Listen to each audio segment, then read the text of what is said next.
বারুইপুরে দেখাবো। বারুইপুরে স্কুলে মেরামতি হলো খবরের জেরেই এবং কল থেকে জল পাপড়ছে, পড়ুয়ারা খেতে পারছে ওই জল।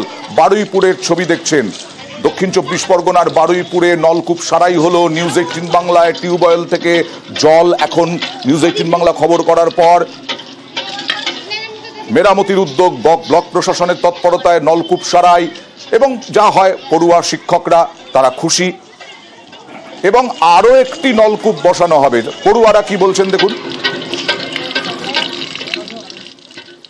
অনেক খুশি। আগে কি অসুবিধা হতো? আগে পানির অসুবিধা হতো, খুব কলের অসুবিধা হতো, পুকুরে যেত, থালা ফালা ভরে যেত, তাই এখন কল করে দিয়েছে, তাই আমরা খুব খুশি। এখন পুকুরে হাত পা ধুতাম, পুকুরে সব পড়ে যেত, সব স্লিপকে এখন কলটা হয়ে আমরা খুব খুশি।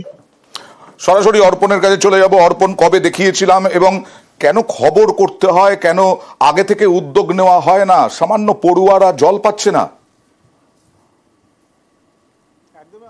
এই স্কুলের যে করুণ দশা সেটা আমরা গত 9 তারিখে তুলে ধরি এবং তারপরেই দেখা গিয়েছে ব্লক প্রশাসন, তার সঙ্গে স্থানীয় বিধায়ক, তুমি জানবে বিধানসভার অধ্যক্ষ বিমান বন্দ্যোপাধ্যায় এবং কল্যাণপুর গ্রাম পঞ্চায়েতের যারা প্রধান উপপ্রধান রয়েছেন তারা সরজমিনে গিয়ে দেখেন এবং সেখানে গিয়ে তাদের অবস্থা দেখে সঙ্গে সঙ্গে তড়িঘড়ি তারা ব্যবস্থা নেন এবং অবশেষে যে খারাপ টিউবওয়েল ছিল সেই গভীর নলকূপ থেকে জল এসেছে। পড়ুয়ারা যা খুশি, তুমি দেখতেই পাবে তাদের ছবি, তাদের মুখ দেখলেই। দীর্ঘদিন ধরে তারা এই গরম পড়ছে এবং যখন তারা রাস্তা পেরিয়ে জল আনতে যেতেন তারাও কিন্তু যথেষ্ট আতঙ্কে থাকতেন, তারা নিজেই স্বীকার করেছেন। এবং এই আমাদের খবরের পর তারা যে জল পেয়েছে এটা যে কতটা খুশি সেটা তাদের মুখ দেখলেই। আমাদের কর্তব্য, আমাদের দায়িত্ব সেটাই, তাদের কাছে মানুষের, সাধারণ মানুষের সমস্যা তুলে ধরা। আসার পর থেকে দেখছি জলের সমস্যা এখানে আছে।